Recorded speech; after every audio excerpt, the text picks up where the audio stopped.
Alam mo ba na isa sa mga pinakamalakas na tribo ng Israel ay halos tuluyang nawasak dahil sa mga pagkakamali ng mga miyembro nito? Ang tribo ng Benjamin na minarkahan ng sakit at pananangis ay nakaranas ng isa sa mga pinakamalupit na kwento sa kasaysayan ng Biblia. Ito ay isang kwento na puno ng pagtataksil, paghihiganti at pagpapatawad na may mga kaganapang hindi mo inaasahan. Ang tila katapusan para sa maliit na tribo na ito ay naging isang hindi inaasahang pagbabalik loob, puno ng mahahalagang aral tungkol sa pagpapatawad, pagtitiis at pagpapabalik. Ang mga aral na ito ay nagbago sa daloy ng kasaysayan, ipinapakita kung paano ang isang tribo na halos nawawala ay nakabangon at naging isang pangunahing haligi para sa hinaharap ng Israel. Huwag palampasin ang kakaibang pagkakataong ito na makilala ang isang kwento ng tagumpay. Isang kwento na maghahatid sa iyo mula sa kalaliman ng kawalan ng pag-asa hanggang sa tagumpay. Ipinapakita kung paano kahit ang pinakamadilim na mga sandali ay maaaring malampasan. At kung naniniwala ka sa mga pangako ng Diyos, iwanan ang iyong komento. Binabago ng Diyos ang pagluluksa tungo sa lahi. Kahit sa mga madilim na panahon, maaaring magbunga ang pag-asa. Kung interesado kang matutunan ang mga lihim sa likod ng kaligtasan ng tribo ng Benjamin, mag-subscribe sa channel at ibahagi ang video na ito. Sumama sa amin hanggang sa dulo upang matutunan ang lahat ng detalye ng paglalakbay na ito ng pagpapatawad. Marami tayong matutunan mula sa kampo ng Israel kahit sa mga pinakamabigat na sandali ng hapon. Ang mga anak ni Jacob ay hindi mapakali dahil isang nakakaantig na sigaw ang umaabot sa hangin. Si Raquel, ang pinakaminamahal na asawa ni Jacob, ay nanganak, nakikipaglaban gamit ang lahat ng lakas niya upang manganak ng ikalawang anak. Ang sakit ay hindi lamang nakikita sa kanilang mga mukha, kundi nararamdaman tulad ng isang anino na sumasakop sa bawat sulok ng kampo. Ang kanyang mga anak at mga lingkod ay tumatakbo mula sa isang dako patungo sa isa pa, nag-aalalang makarinig ng balita. Si Raquel, na laging naging pangarap ni Jacob, ang babae na minahal niya mula pagkabata, para sa kung kanino siya nagtrabaho ng maraming taon at gumawa ng malalaking sakripisyo, ay ngayon nasa bingit ng kamatayan.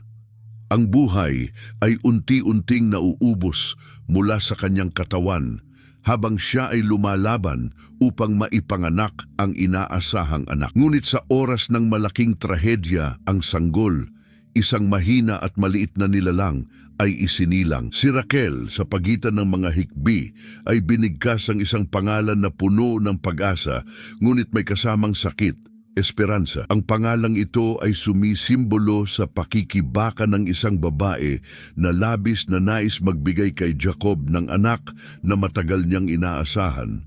Ngunit kasabay nito ay sumasalamin sa paglisan ni Raquel na hindi na nakayanan ng labanan at sa kanyang huling hininga ay pumanaw. Sa kanyang pagkamatay, si Jacob ay naiwan ng isang malalim na lungkot sa kanyang puso. Pinanood niya ang kanyang minamahal na umalis at dala nito ang isang bahagi ng kanyang sarili. Ang pagmamahal ni Jacob kay Raquel ay naging isang matinding sakit na para bang hindi na kayang magpatuloy pa.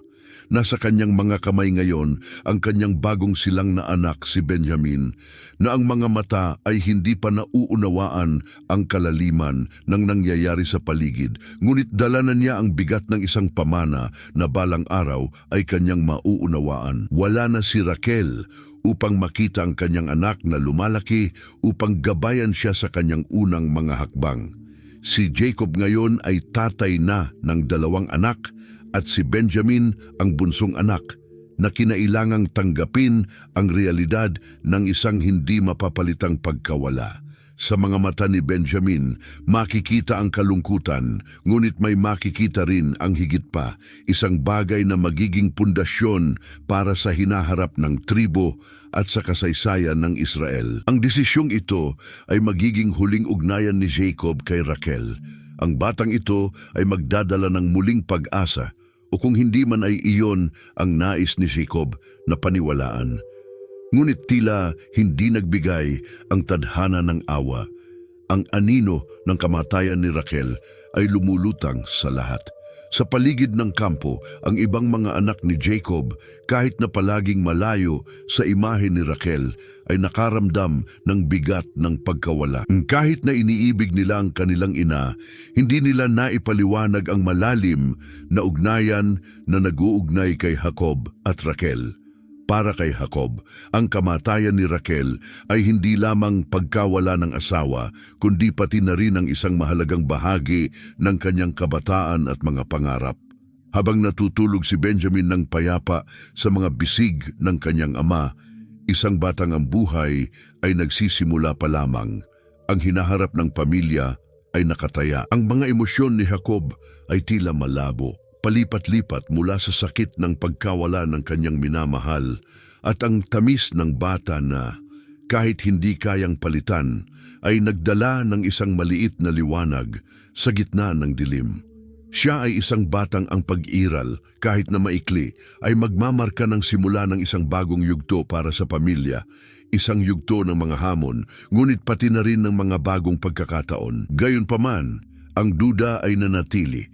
Kaya ba ng batang ito napasanin ng bigat ng mga pagkakataon at pamana na itinaguyod ng kanyang mga ninuno? Tinitingnan ni Jacob si Benjamin at isang kakaibang halo ng pag-ibig at takot ang bumalot sa kanya. "Magsisilbi kang dakila, anak ko," bulong niya.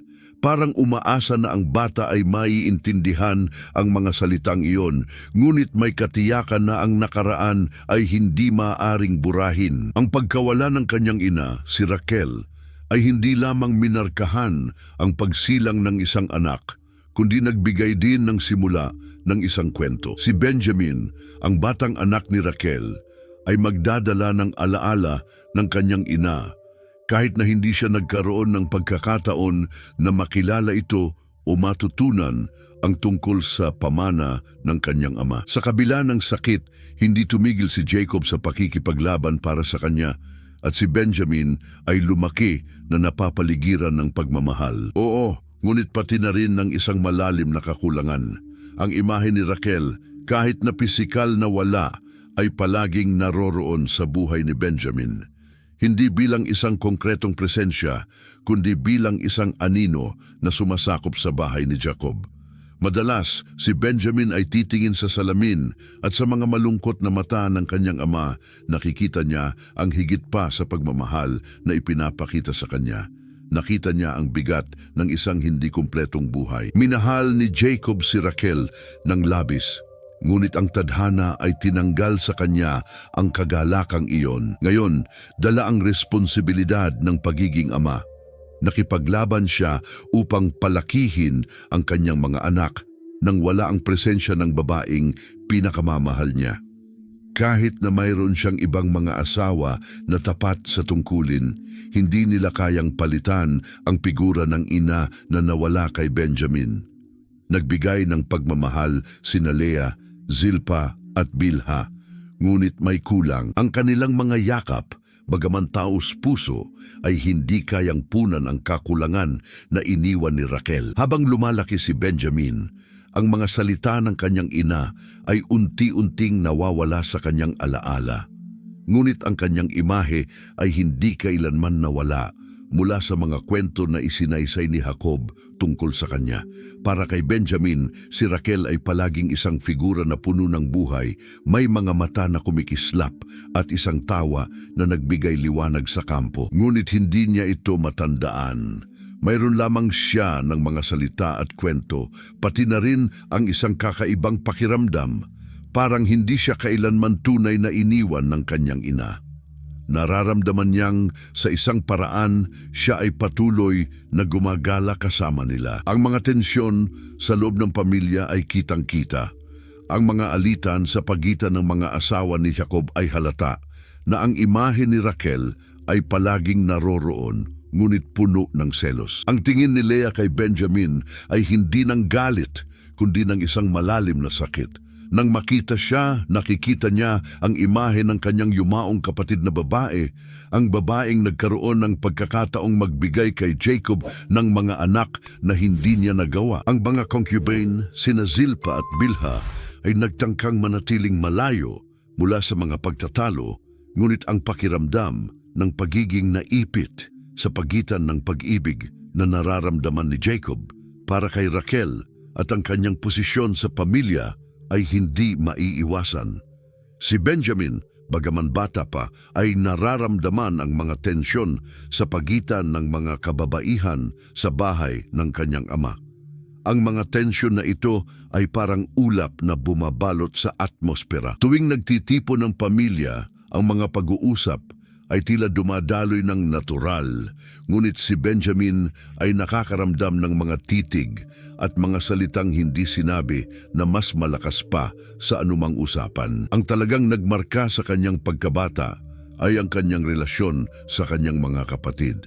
Bagaman malapit siya sa kanyang kuya Jose na palaging nagprotekta sa kanya, si Benjamin ay nasa isang mahirap na posisyon. Si Jose, anak ni Raquel, ay palaging isang pangunahing figura sa buhay ni Jacob, ngunit ang kanyang pagkawala ay nagdulot ng isang mas malaking pagkakahiwalay sa iba pang mga kapatid, lalo na kina Ruben at Simeon. Bagaman hindi sila nagpakita ng hayagang galit kay Benjamin, tila siya ay tiningnan bilang isang patuloy na alaala ng isang bagay na nawala. Bawat beses na umupo si Benjamin sa mesa, ang pagkawala ni Jose ay lalong naging mas malakas kay Jacob, na muling natanto ang pagkawala. Sa kabila ng mga tensyon, si Jacob ay nagsisikap na panatilihing buo ang balanse. May mga sandaling pakiramdam niya ay hindi niya kayang hawakan ang alitan sa pagitan ng kanyang mga anak. Ngunit kapag tiningnan niya si Benjamin, minsan ay nararamdaman niyang ang buhay ay may layunin pa para sa kanya. Hindi na ito ang parehong kagalakan na naramdaman niya noong ibinigay sa kanya ni Raquel ang kanyang anak.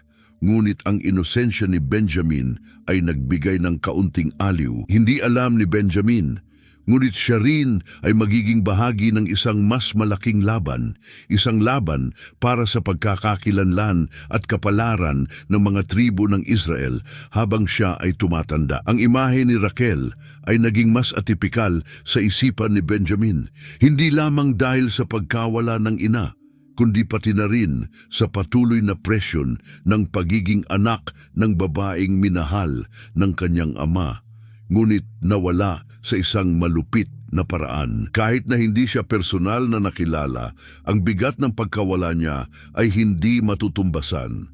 Hindi kailanman ipinaabot ni Benjamin ang tungkol dito, ngunit naramdaman niya na ang kanyang kapanganakan ay may malalim na epekto sa kanyang buhay. Parang ang anino ni Raquel ay palaging sumusunod sa kanya ng hindi tumitigil. Tinutulungan ang kanyang mga hakbang ng tahimik.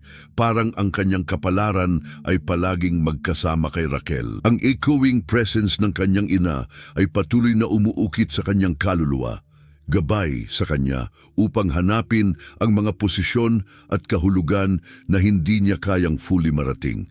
Si Jacob ay madalas magkwento tungkol sa lakas ni Raquel. Inilalarawan siya bilang isang babae ng matatag na pananampalataya, na naniniwala na ang kanyang sakripisyo ay ang pinakamalaking pagkilos ng pag-ibig na maaari niyang ibigay. Ngunit gaano man ito makarating kay Benjamin, hindi ito sapat upang punan ang kakulangan na nararamdaman niya. Minsan, sa mga tahimik na gabi, iniisip niya kung ano ang mangyayari sa kanyang buhay kung nandyan si Raquel upang magbigay ng mga payo, tanggapin siya at gabayan siya. Tinutukoy niya kung siya ba ay magiging kaparehong tao o kung ang presensya niya ay maaaring baguhin ang kanyang landas sa isang ibang paraan. Habang lumalaki si Benjamin, nagsimula siyang maging mas maligaya sa pagkakomplikado ng kanyang sarili. Ang lahat ng nasa paligid niya ay nagsasalita tungkol sa kanya ng may paggalang at pagmamahal, ngunit hindi niya matatakasan ang anino na patuloy na ipinapalabas ni Raquel sa kanyang buhay. Ang kanyang presensya ay isang hindi maiiwasang bahagi ng kanyang pagkakakilanlan, ngunit nagsimula rin niyang maintindihan na ang kanyang lugar sa pamilya ay natatangi kahit na paminsang masakit. Madalas, si Benjamin ay matatagpo sa harap ng salamin, pinagmamasdan ang kanyang sarili, umaasa na makita ang isang bagay na mag-uugnay sa kanya sa ina na hindi niya nakilala. Isang katangian na magpapakita kung ano ang si Raquel para sa kanya. Isang bagay na magpaparamdam sa kanya ng hindi pagiging ulila at mas bahagi ng mas malaking bagay. Sa isang mas maagang pag-unawa, nagsimulang makita ni Benjamin na sa kabila ng lahat ng pagmamahal na natanggap niya mula sa kanyang ama, kailangan niyang itahak ang kanyang sariling landas. Hindi siya maaaring magpatuloy na mabuhay lamang sa anino ng mga inaasahan ni Jacob o ng kanyang mga kapatid. Kailangan niyang hanapin ang kanyang sariling lugar sa mundo, kahit na nararamdaman niya sa loob na ang imahe ni Raquel ay patuloy siyang sasamahan, isang patuloy na paalala ng babaeng nawala at ng bigat ng kanyang sariling pinagmulan. Ang kapalaran ni Jacob ay nakaangkla na at ang alaala ni Raquel ay patuloy na nabubuhay sa mga puso ng lahat, kabilang na si Benjamin. Habang lumalaki si Benjamin, nagsimula siyang mapansin ang pagiging komplikado ng pamumuhay sa gitna ng maraming kapatid. Bawat isa ay may kanya-kanyang nais at ambisyon. Ang dinamika ng pamilya, gaano man ito kahirap at ideal, ay hindi naging madali. Gayunpaman, may isang bagay na espesyal sa relasyon ni Benjamin kay Jose, ang pangalawang anak ni Raquel at ang kanyang nakatatandang kapatid. Si Jose, sa paglipas ng panahon, ay naging isang uri ng tagapagtanggol para kay Benjamin. Habang ang ibang mga kapatid ay tila mas interesado sa kanilang sariling mga layunin at pagkamit ng pabor ni Jacob, si Jose ay nagbigay ng kanlungan sa gitna ng mga alingaw-ngaw sa pamilya. Mula sa pagkabata, naramdaman ni Benjamin ang debosyon ng kanyang nakatatandang kapatid at sa mga sandali ng katahimikan, siya ang nagturo sa kanya kung paano alagaan ang mga kawan, basahin ang mga tanda ng panahon at magpakita ng kasanayan sa pamumuhay sa kampo. Bagamat likas na tahimik si Benjamin, naramdaman niyang maaari niyang pagkatiwalaan si Jose.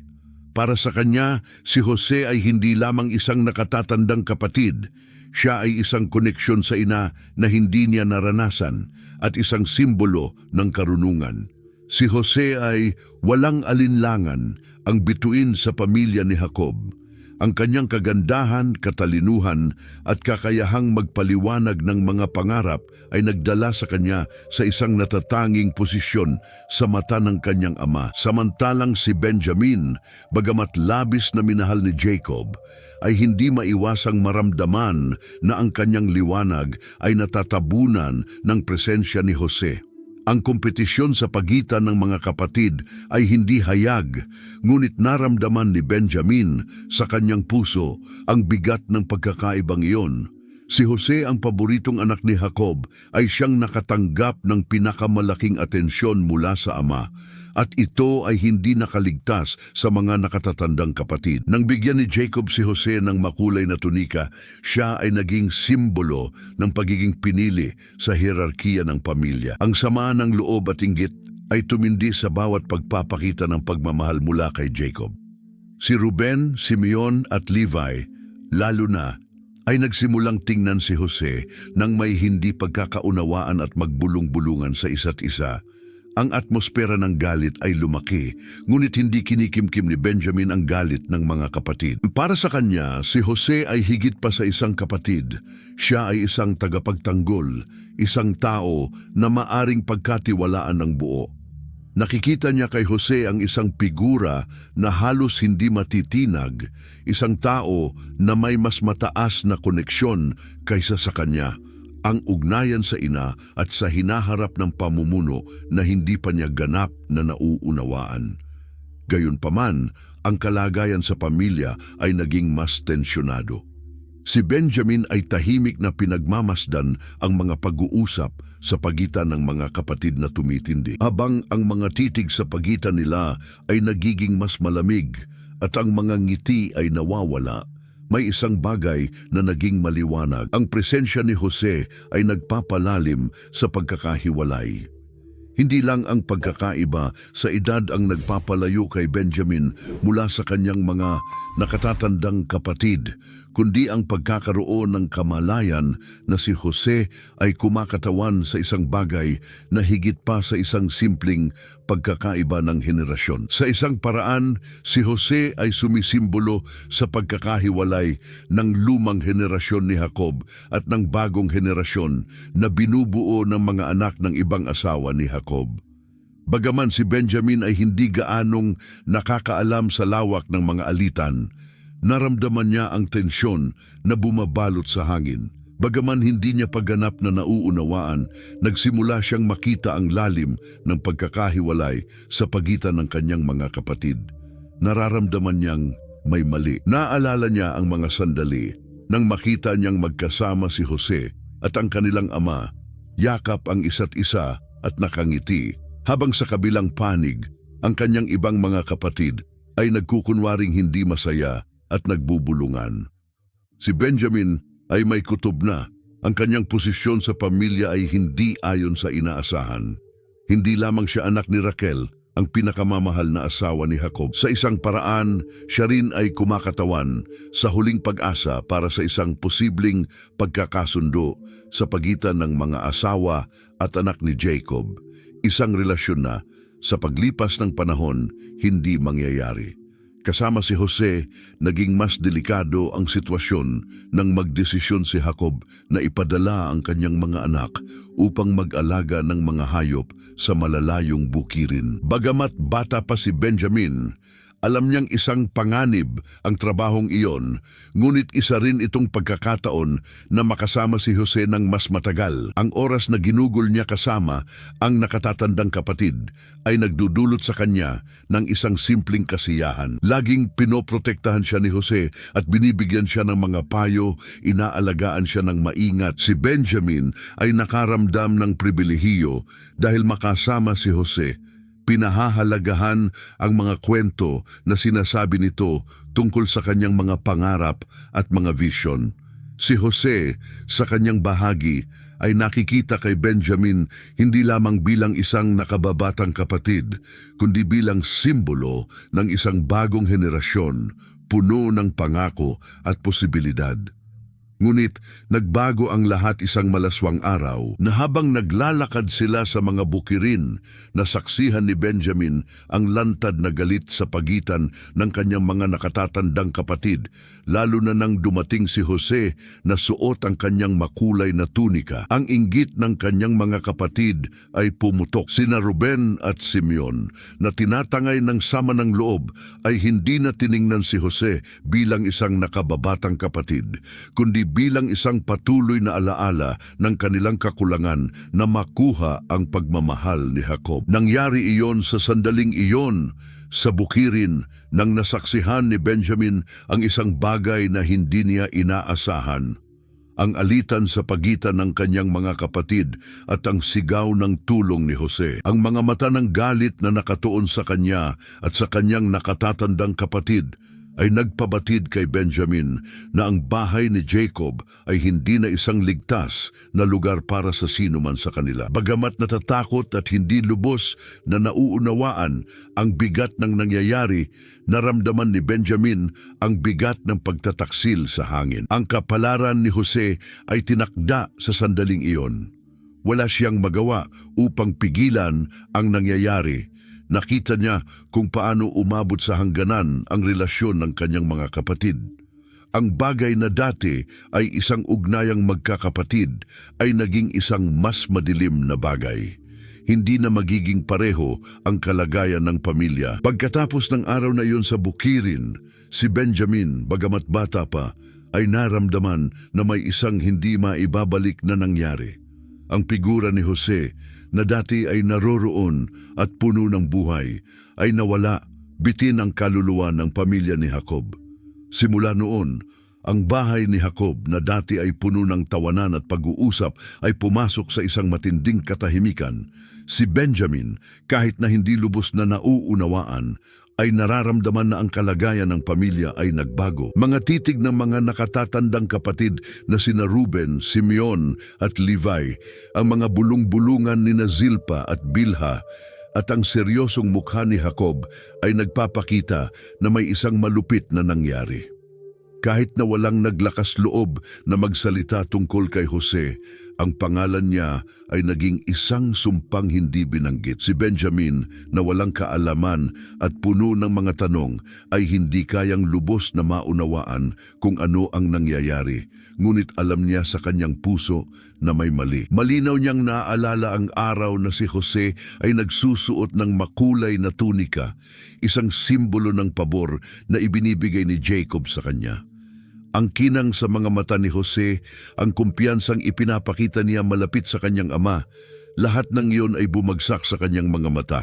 Ang huling beses na nakita ni Benjamin si Jose ay nang dalhin siya ng nakatatandang kapatid upang mag-alaga ng mga hayop, ngunit hindi na siya bumalik. Ang bigat ng kalungkutan ng araw na iyon ay sumunod kay Benjamin ng matagal.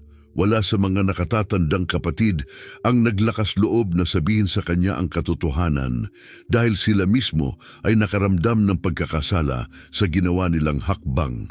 Si Jose, sa mga sandaling iyon, ay ipinagbili bilang alipin sa mga mangangalakal ng Ismael at ang dating isang banayad na alitan ay nauwi sa pinakamalupit na pagtataksil. Paano nila nagawa iyon? Paano pinayagan ni Ruben, ang pinakamatandang kapatid, na mangyari ang lahat ng iyon? Bakit hindi inabot si Benjamin sa desisyon?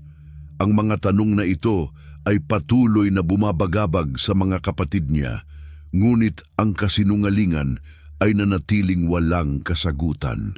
Ang katotohanan na gumawa sila ng isang kwento upang itago ang kanilang mga yapak ay naging mas masakit para sa kanila. Isang araw, habang naglalaro malapit sa mga kampo, nakita ni Benjamin ang kanyang mga nakatatandang kapatid. Bumabalik sila mula sa mga bukirin, nakasuot ng makukulay na tunika, kabilang na ang kay Jose na tinakpan ng dugo. Ang pagtingin sa imahe na iyon, ang kasuotang iyon, na madalas na nakita ni Benjamin na isinusuot ng kanyang kapatid, ay labis na tumama sa kanya. Iniwan siya ng walang salita. Ipinakita ng mga kapatid ang tunika, puno ng dugo, at pinaniwalaan siya na si Jose ay nilamon ng isang mabagsik na hayop. Ang kalupitan ng kasinungalingan ay sobrang bigla at tiyak na nag-iwan ng isang malalim na marka kay Benjamin. Si Jacob, na labis na nagdusa, ay umiyak ng mga araw. Walang naglakas loob na sabihin sa kanya ang katotohanan. Hindi talaga naintindihan ni Benjamin kung paano hindi napansin ng kanyang ama na palaging nagprotekta kay Jose ang kasinungalingan. Paano hindi nakita ni Jacob ang katotohanan? Paano nila naisip na si Benjamin na malapit na kay Jose ay hindi magtataglay ng ganitong sama ng loob? Hindi naroroon si Benjamin sa kampo nang mangyari ang lahat at ang kasinungalingan na kinasasangkutan ng kanyang pamilya ay tila masyadong mabigat para sa kanya. Sinubukan niyang intindihin, ngunit ang sakit ng pagkakahiwalay ay labis para sa kanya. Hindi lang niya nawala ang kanyang paboritong kapatid, kundi naramdaman din niyang nawala ang kanyang lugar sa pamilya, isang lugar na laging pinrotektahan ni Jose. Ang kwento ni Benjamin ay hindi lamang tungkol sa isang batang nawala ng kapatid, kundi pati na rin tungkol sa isang tao na tulad ng kanyang ama nararamdaman ang malalim na pagkadismaya na ang isang ganitong matinding pagtataksil ay naganap sa kanilang tahanan. Ang mga araw ay dumaan ng mabigat. Madalas si Benjamin ay makita na mag-isa, malayo sa iba, na nagsisikap intindihin kung ano ang nangyari. Tuwing tinitingnan niya ang sikat ng araw na sumasalamin sa kampo, naiisip niya si Jose at kung paano sana magiging iba ang kanyang buhay kung hindi kumalat ang nangyaring malupit. Tahimik na pinagmamasdan ni Benjamin ang pirapirasong pamilya ni Jacob. Ang pagmamahal sa pagitan ng mga kapatid ay nawala. Ang pagkakahiwalay ay tila hindi na maaayos at ang tensyon ay tumindi sa bawat araw. Wala ng mga laro, wala ng mga tawanan sa pagitan ng mga anak ni Jacob. Lahat ay tila nagbago.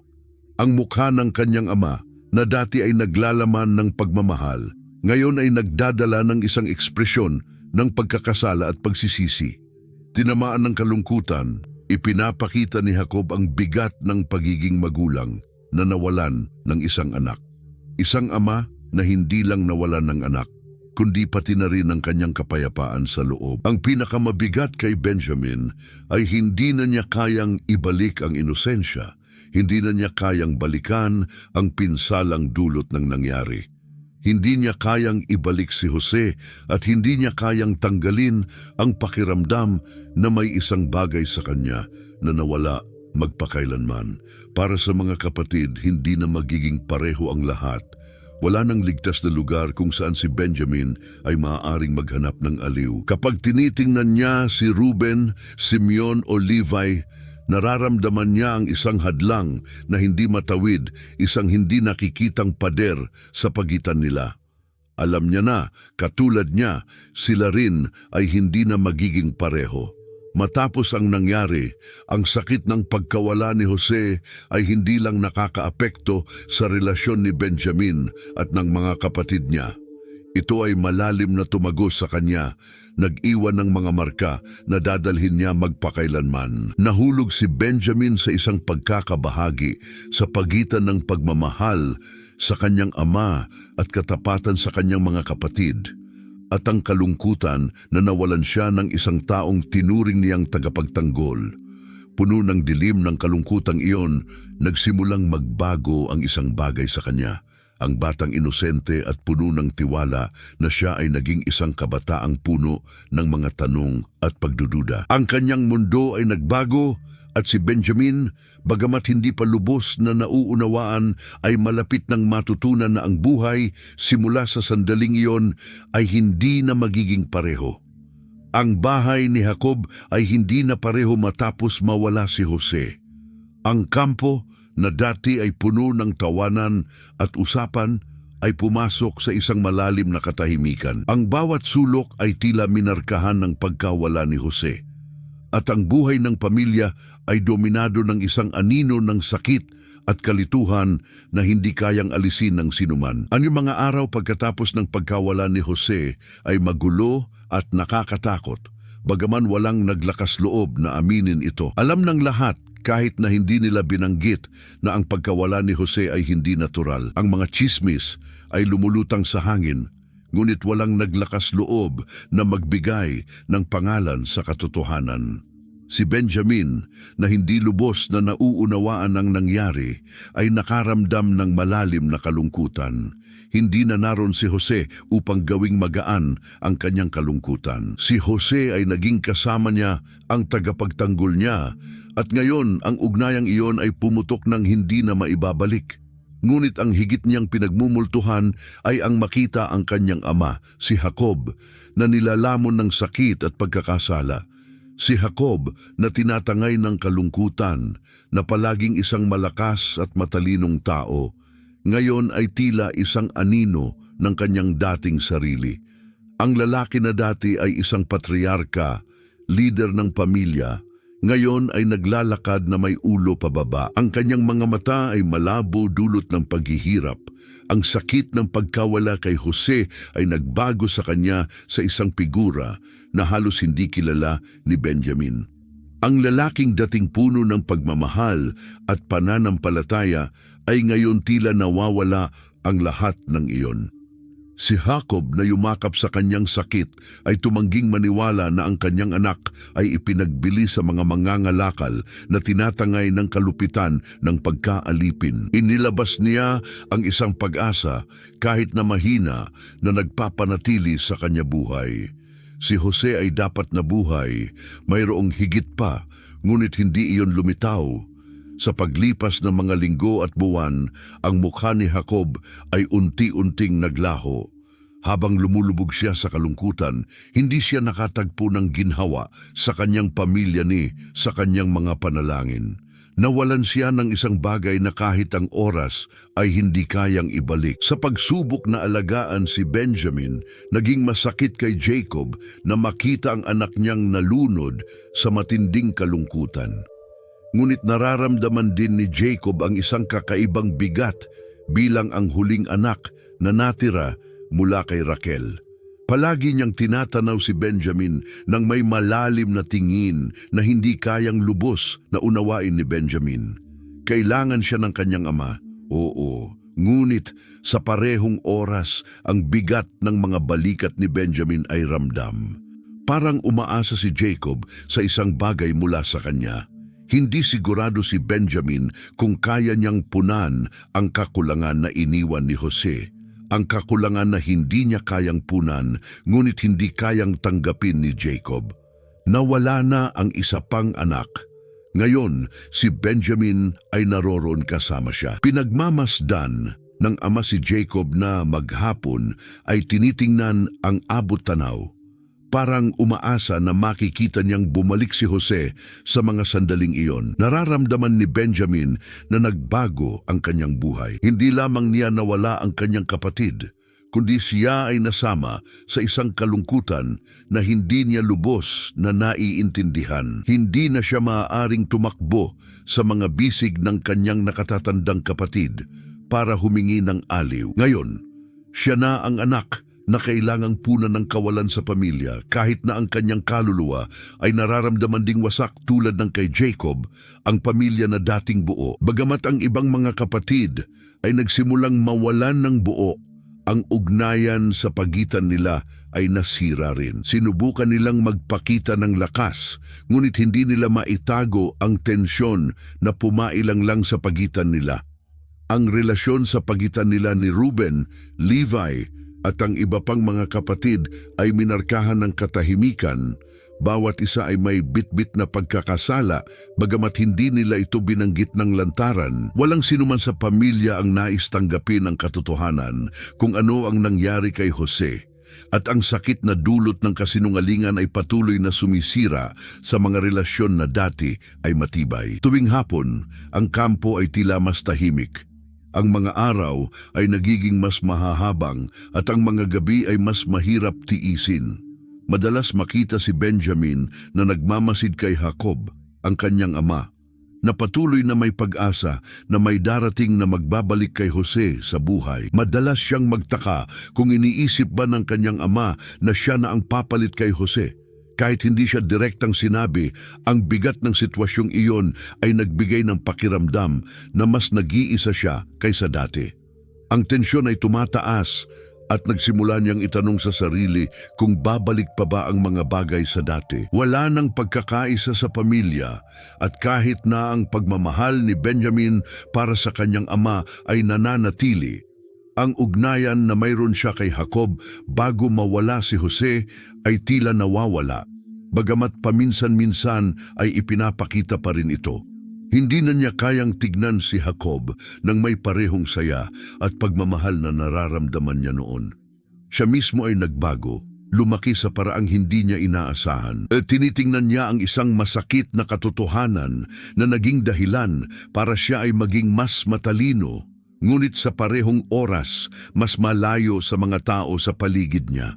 Kahit na siya ay isang malayong ilaw, nagsimulang maunawaan ni Benjamin na sa isang paraan, siya na ngayon ang huling koneksyon sa nakaraan. Si Jose ay ang pinakamalakas na ugnayan sa lahat. Ngunit ngayon si Benjamin ang kumakatawan sa hinaharap. Bagamat ang bigat ng hinaharap ay isang pasanin, nagtataka siya kung kaya niyang tiisin ang pagkawala ni Jose na nag-iwan ng malalim na sugat, ngunit binuksan din ang isang landas kung saan, sa unang pagkakataon, nakita ni Benjamin ang kanyang sarili ng lubos na nag-iisa, humarap sa kanyang kapalaran. Ang buhay ng pamilya ni Jacob ay kinuha na ang isang hindi maibabalik na direksyon, at si Benjamin ay nasa kalagitnaan ng isang kwento ng pagkawala at sakit. At bagamat walang naglakas loob na magsalita nito ng lantaran, Alam ng lahat na may isang bagay na mahalaga na nawasak magpakailanman. Ang gutom na dumapo sa rehiyon ay nagdulot ng desperasyon na hindi maaaring baliwalain. Ang mga bukirin sa Kanaan ay tuyo at ang mga hayop ay mahina dahil sa kakulangan ng pagkain. Si Jacob na nag-aalala sa hinaharap ng kanyang pamilya, alam niyang panahon na upang maghanap ng tulong sa labas ng kanilang tahanan. Dito niya narinig ang tungkol sa Ehipto, isang lugar na malayo, ngunit kilala sa kakayahang mag-imbak ng mga butil sa buong taon. Sa ganitong pangangailangan, ang paglalakbay sa Ehipto ay tila ang tanging pag-asa upang mailigtas ang kanyang pamilya. Ang desisyon na ipadala ang kanyang mga anak upang maghanap ng mga supply ay naging hindi maiiwasan. Sa pusong puno ng mga alalahanin, tinipon ni Jacob ang kanyang mga anak at binigyan sila ng malinaw na mga tagubilin. Kailangan nilang maglakbay patungong timog, patungo sa lupain ng Ehipto upang bumili ng mga butil at dalhin ito pabalik. Si Benjamin, bagamat siya ang pinakamabata, ay isinama rin sa paglalakbay. Nararamdaman niyang mabilis siyang tumanda mula nang mawala si Jose. Isang kakaibang takot ang kanyang nararamdaman na sumabak sa paglalakbay, ngunit ang pangangailangan na matulungan ang kanyang pamilya ay nagtulak sa kanya upang tanggapin ito. Ang pagkabahala na hindi malaman kung ano ang kanilang aasahan mula sa paglalakbay, dagdag pa ang pangungulila na makita ang kanyang mga kapatid na aalis kahit sandali lamang ay nagdagdag ng tensyon sa kanyang kalooban. Patuloy na pinagmamasdan ni Jacob si Benjamin nang may halo ng pag-asa at takot. Bagamat siya ang tanging ugnay ni Jacob kay Raquel, hindi maiwasan ng ama ang pakiramdam ng takot sa kanyang tiyan habang nakikita ang kanyang bunsong anak na umaalis. Nawala na niya ang lahat, ngunit si Benjamin ang huling alitaptap ng pagmamahal na nararamdaman niya kay Raquel. Subalit, wala nang ibang opsyon kundi magtiwala sa kapalaran at ipadala ang kanyang anak upang maghanap ng kaligtasan para sa pamilya habang naglalakbay ang mga kapatid ni Benjamin patungong Ehipto. Sa buong panahong ito, ang mga alaala ng kanyang kapatid na si Jose ay patuloy na pumupuno sa kanyang isipan. Hindi mapigilan ni Benjamin ang pag-iisip kung paano nagbago ang pamilya mula nang mawala si Jose at kung paano bihirang banggitin ng ibang mga kapatid ang kanyang pangalan. Ang nostalhiya ng mga nawawalang araw ay bumabalot sa kanya at madalas niyang maramdaman na ang kakulangan na iniwan ni Jose ay masyadong malaki para mapunan. Pagdating ng grupo ng mga kapatid sa Ehipto at pagkatapos ng ilang investigasyon, dinala sila sa isang tao na namamahala sa pamamahagi ng mga butil. Ang hindi alam ni Benjamin ay ang taong ito ay si Jose, ang kanyang kapatid. Si Jose na umangat sa isang mataas na posisyon sa korte ng paraon ay nagbago at nagtransforma. Nakasuot ng mga kasuotang Ehipto at nagsasalita ng may autoridad, kumikilos si Jose ng malayo at hindi siya nakilala ng mga kapatid. Ang taong nasa kanilang harapan ay isang matinding figura na may seryosong itsura na walang ipinapakitang emosyon. Nang makita ni Jose ang kanyang mga kapatid, nakaramdam siya ng isang halo-halong damdamin. Ang tagal ng pagkakahiwalay nila ay nag-iwan ng matinding sakit. Ang pagtataksil ay patuloy na bumibigat sa kanyang puso, ngunit naramdaman din niya ang isang hindi matitinag na pangangailangan na subukin ang kanyang mga kapatid upang makita kung may pagbabago sa kanila, kung nakaramdam ba sila ng pagsisisi sa kanilang ginawa. Bagamat pinayuhan si Benjamin na mag-ingat, agad nakilala ni Jose ang kanyang kapatid na naaalala pa ang batang iniwan sa kampo habang siya ay dinala. Isang malakas na alon ng damdamin ang dumaloy kay Jose, ngunit pinili niyang itago ang kanyang identidad at kumilos ng maingat. Napansin niyang si Benjamin ay tahimik at hindi gustong makialam sa mga kapatid, kaya't napansin niya na ang mga bagay na kanyang pinagdaanan ay patuloy na nagpapahirap sa kanyang puso. Si Jose, na may matinding determinasyon, ay nagpasya na subukin ang kanyang mga kapatid. Inakusahan niya sila ng pagiging mga espiya, isang bagay na tila imposible sa mga kapatid na labis na natakot. Ang marinig ang mga salitang iyon ay nangangahulugan para sa kanila ng banta ng kamatayan o pagkakakulong. Si Benjamin ay naroroon, bagamat hindi lubos na nauunawaan ang nangyayari. Nakikita niya ang takot sa mga mukha ng kanyang mga kapatid. Parang ang nakaraan ay patuloy na binabalikan sila. Si Jose ay nagtatangkang mag-abot ng tulong, ngunit hindi siya tinitingnan. Ang kanyang plano ng paghihiganti ay mas malalim. Gusto niyang makita kung nagbago na ang kanyang pamilya, kung ang mga kapatid ba ay makaramdam ng kahit anong bagay para sa nawawalang kapatid na si Jose sa isang sandali ng matinding tensyon. Iniutos niya na dalhin si Benjamin pabalik bilang patunay ng kanilang katapatan at pagiging tapat. Ang desisyon ni Jose na ngayon ay nasa isang mataas na posisyon ay nagdulot ng labis na kalituhan kay Benjamin. Hindi niya naiintindihan kung bakit siya, ang bunsong anak, ay naging sentro ng atensyon. Hindi niya naintindihan kung bakit ang kanyang presensya ay napakahalaga sa isang lalaking tumanggap sa kanila ng malamig. Habang ang mga araw ay dumaan at ang mga kapatid ay nag-prepare na bumalik kasama si Benjamin sa Kanaan, ang mga tanong tungkol sa kung ano ang nangyayari ay patuloy na dumadami sa isipan ng kabataang iyon na bumabalik sa kanilang bahay na may halo-halong takot at pag-asa. Bagamat ang kanyang puso ay nagsasabi sa kanya na may mali, nararamdaman din niyang ang isang hindi inaasahang pagbabago ay maaaring maging unang hakbang patungo sa inaasam na pagbabalik loob ng pamilya. Nais ni Benjamin na pumunta sa Ehipto, ngunit hindi niya alam kung saan ito siya dadalhin. Alam niyang hindi na magiging pareho ang buhay nila at ng kanyang pamilya. Ang pasanin na dinala ni Benjamin ay mas mabigat pa kaysa sa kanyang inaasahan. Nang bumalik sila sa Ehipto kasama ang kanyang mga kapatid, iniisip ni Benjamin na baka mapuno siya ng kalituhan, napapaligiran ng kawalan ng katiyakan sa lahat ng nangyayari. Hindi mapigilan ni Benjamin na mag-isip tungkol sa kanyang ama, si Jacob, at sa walang katapusang kalungkutan at sakit na kanyang dinadala libu-libong milya ang layo. Ngayon, higit sa lahat, nararamdaman ni Benjamin ang matinding pangangailangan na maging malakas, hindi lamang para sa kanyang sarili, kundi pati na rin sa kanyang pamilya at lalo na sa kanyang ama.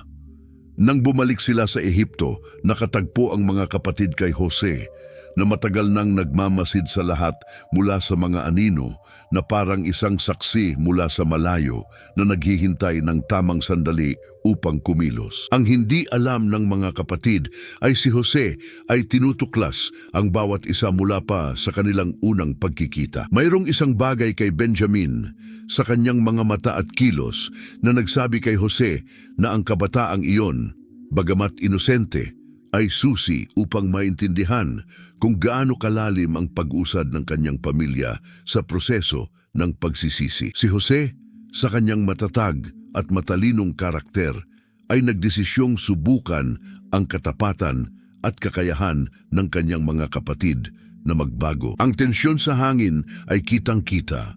Dito nagsimula ang pagsubok. Ang pinakamahalagang sandali ay nang mag-utos si Jose na manatili si Benjamin, ang bunsong anak, sa Ehipto bilang bihag kapalit ng mga butil na kanilang dinala. Ang mga kapatid na puno ng takot ay hindi makapaniwala sa kanilang naririnig. Ang kahilingan ni Jose ay hindi inaasahan at malupit, ngunit ang layunin sa likod nito ay malinaw. Gusto niyang makita kung gaano kalayo handang pumunta ng kanyang mga kapatid para protektahan si Benjamin, ang anak ni Raquel, ang babaeng labis na inapi sa kanilang tahanan. Sa simula, hindi naintindihan ni Benjamin ang nangyayari. Siya ay napili bilang bihag ng isang makapangyarihang pinuno ng Ehipto, hindi alam ang tunay na dahilan sa likod ng desisyon na ito. Ang tingin sa mata ng kanyang mga kapatid, ang halo ng kalungkutan at takot, ay malalim na nakaapekto kay Jose. Parang isang malamig na alon, nagsimula niyang ipakita ang mga lihim na matagal nang itinagong sa kanilang pamilya. Ang pagsisisi, ang mga lihim, at ang mga desisyon na nag-iwan ng marka kay Benjamin sa buong buhay niya.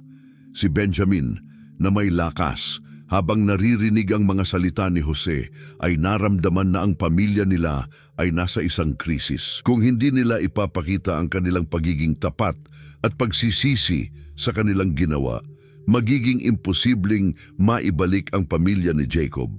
Ngunit si Benjamin, sa kabila ng sakit na nararamdaman, ay nakakita ng lakas na hindi niya akalain na mayroon siya. Ang sandali na kanyang kinaharap ay napakahalaga.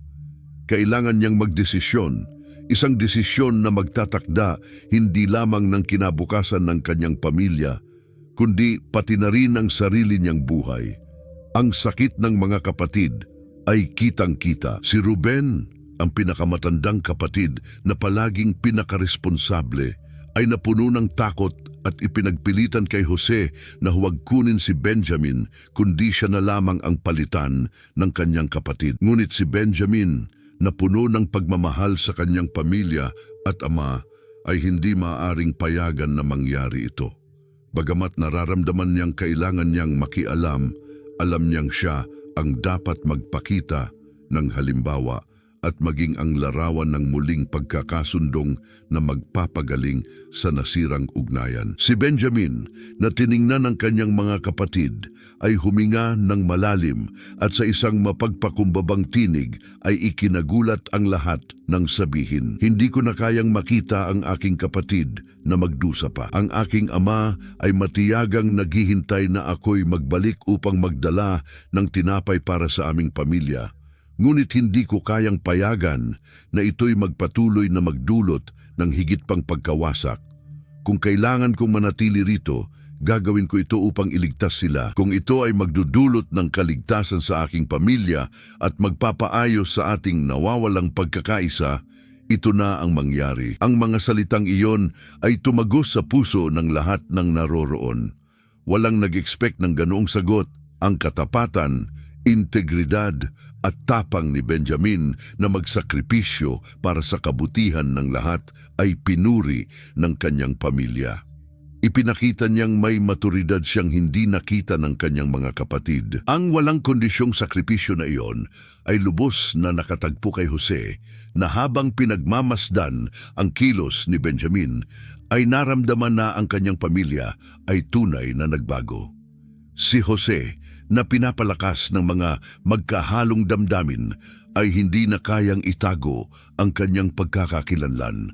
Ang maskara ng kalupitan na suot niya ay nahulog at nagsimulang pumatak ang mga luha mula sa kanyang mata. Ang lalaking nagplano na subukin ang kanyang mga kapatid ay ngayon ay hindi na kayang itago ang kanyang lihim. "Ako si Jose, ang kapatid na iniiwan ninyo," sabi niya, na may tinig na puno ng emosyon, habang ang mga kapatid ay nakatingin ng may kalituhan, hindi makapaniwala sa kanilang naririnig. Si Benjamin, na sa simula ay naguguluhan, ay mabilis na naunawaan ang kahalagahan ng sitwasyon. Si Jose, ang kanyang nawawalang kapatid, ay nasa kanyang harapan. Hindi lamang ito ang muling pagbabalik ng nawalang ugnayan, kundi pati na rin ang pagkakataon upang maibalik ang lahat ng nasira ng mga desisyon at pagkakamali ng nakaraan. Ang halo ng hindi pagkakaintindihan, kagalakan at pagsisisi ay sumakop sa mga kapatid. Tinutok ng mga ito ang kanilang mga tuhod sa harap ni Jose, nagmamakaawa ng kapatawaran sa lahat ng kanilang ginawa.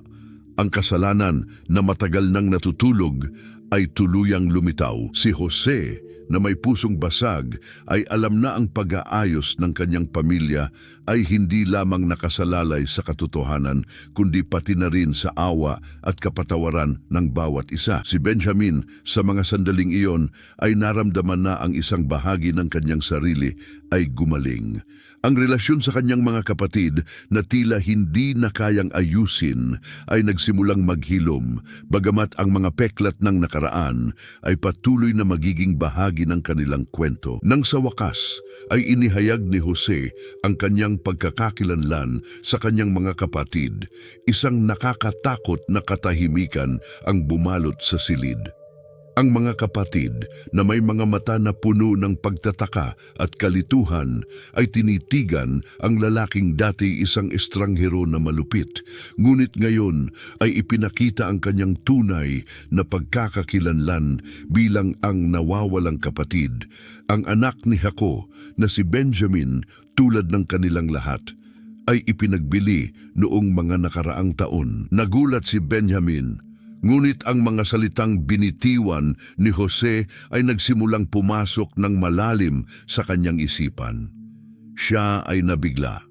Hindi lamang ito tungkol sa pagkakatuklas na buhay pa ang kanyang kapatid na si Jose, kundi ang pagtanggap ng isang bagong pagkatao sa harap niya, isang taong iba sa kapatid na kilala niya.